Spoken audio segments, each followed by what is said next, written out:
Kunooka kan beekatan namaa hin oolu.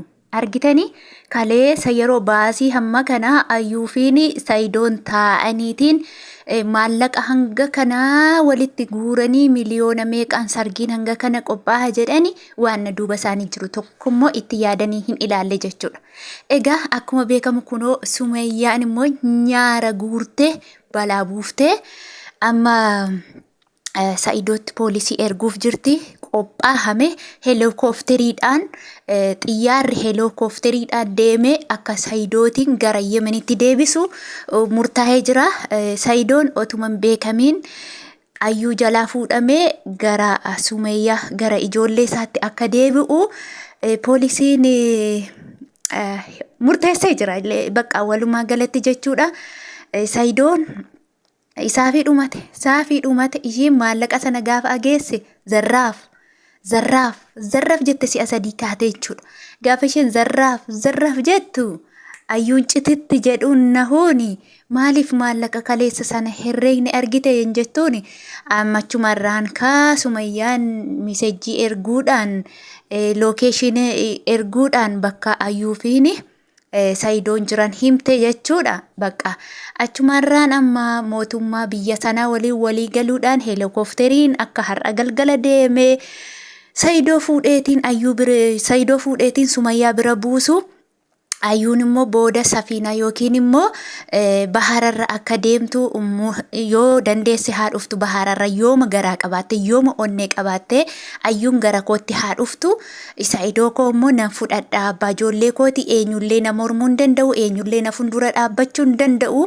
Kanaafiyyuu sargii ayyuuf jedhee haadha manaa lammataaf jedhee maallaqa miliyoona meeqa baasu fakkeenyaaf gaafa Sumayyaadhaan fuudhee qotiyyoo 2 miti. Akkasumallee hoolaa 4 miti, lukkuullee 30 miti, killee hanga kana miti, akkasuma barbaree shiroo maaliin jira dhadhaan jira. Kuni hafeetu jechuudha. Miliyoona hamma kana ba'u irratti sanuu sargii sana keessa akka ani hin hirmaanne jedhanii otoon ani sargii sana keessatti hirmaadha ta'ellee haa ta'u eeyyamsiisuu fi nan danda'a.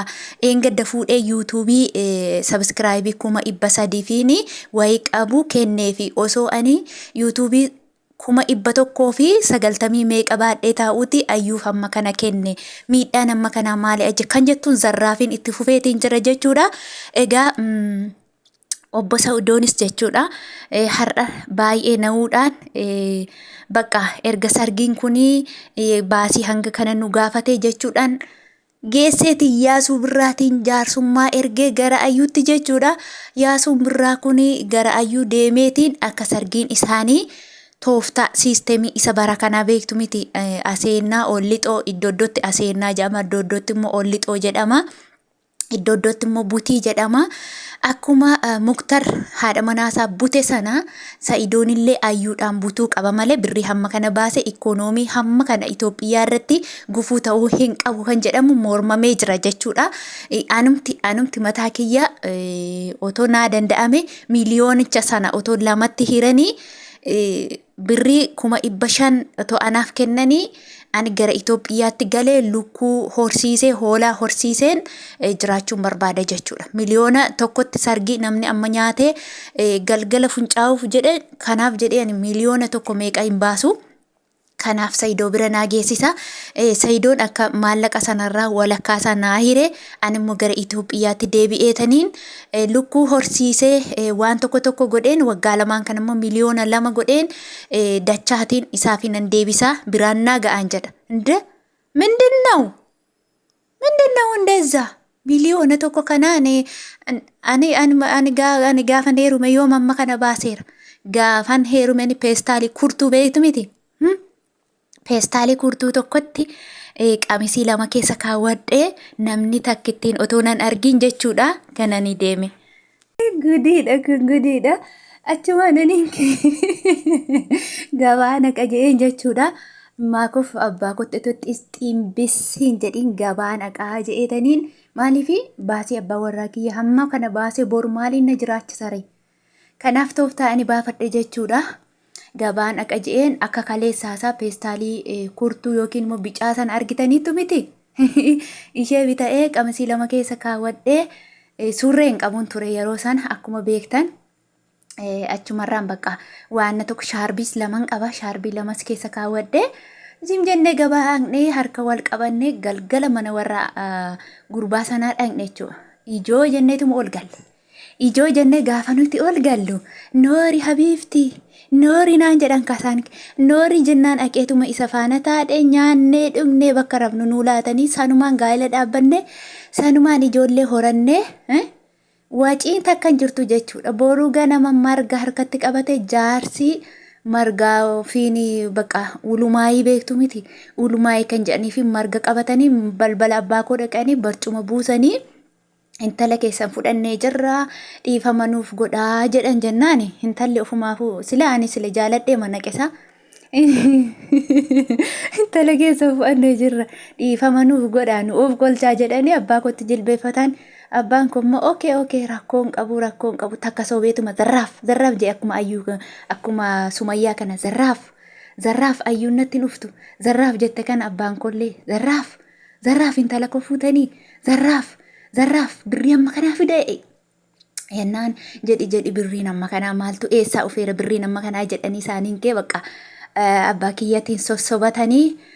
Zarrafiin sunis hin hafee achumaanii bakka baasii xiqqishu tokkoonii wal fuune jechuudha. Kanaaf maal jechuun barbaade ani baasiin hamma kana bahamuun qabu kana booda jedheera mootummaan kana booda baasii guddaan Itoophiyaa irratti inda'um lubbuun namaa yoo habahu jedhee jira nageenya isin ageessanii jirtu miti. Yemmiteneffes maal jedha Amaarinyaa isaa yoo ageessaniitu ta'e jechuudha. Qoy Amaarinyaan sinii hiika'an amma asumarraan Amaarinyaa yeroon isinii hiiku jechuudha. Namni tokko namni dhukkubsatee fayyuu hin dandeenye akka hafuurri isaa citee akka hafuurratti marfee wayii itti godhaniituma akka dafanii du'an taasifna malee ikoonoomii biyya kanaa garmalee qisaa hin qisaasessinu akkootuma biyya warra kaanii gurguddanne ikoonoomii waan hundaan qarooma beekaa ta'uu qabnaa jedheera mootummaan. Kanaafu Sa'idoon akkamiin miliyoona meeqa baasaree kan ani lukkuu tokkitti warra kiyyan qashiisne inni horii amma kana qalee billee amma kana baasee maaltu dhufe. Kanaaf amma jaarsummaan deemee jira. Egaa waan Iyyaasuun birraa nuu fidee dhufu aagan waa ageessisu boru karaa mataa kiyya otoo akkasumatti wal fuudhuu isaaniitti nan gammada. Ani maaliif yoo jettanii ayyuun dumbusseen kun nama rarti yaa'u sinitti meera. Sa'idoonis iddoo nama mammararu sinitti meera mitiiree kalees. Kanaafiyyuu wal fuudhuu isaaniitti anillee nan gammada. Garuummoo birrii amma kana baasanii wacii amma kana baasanii ikoonoomii amma kanatti qisaasessuu isaanii nan gadda jechuudha. Itti naa hima. Yaa obboleewwan kiyya kanaan isiniin jedhamee maalumaafuu guyyaa sargii sanaa ga'achumaan walumaan nu ageessisu. Ayyuu ende Sa'idoo rabbii ittiin sinaa geessisu kongiraa isiniin jechuun jaalladha. Maasalaama.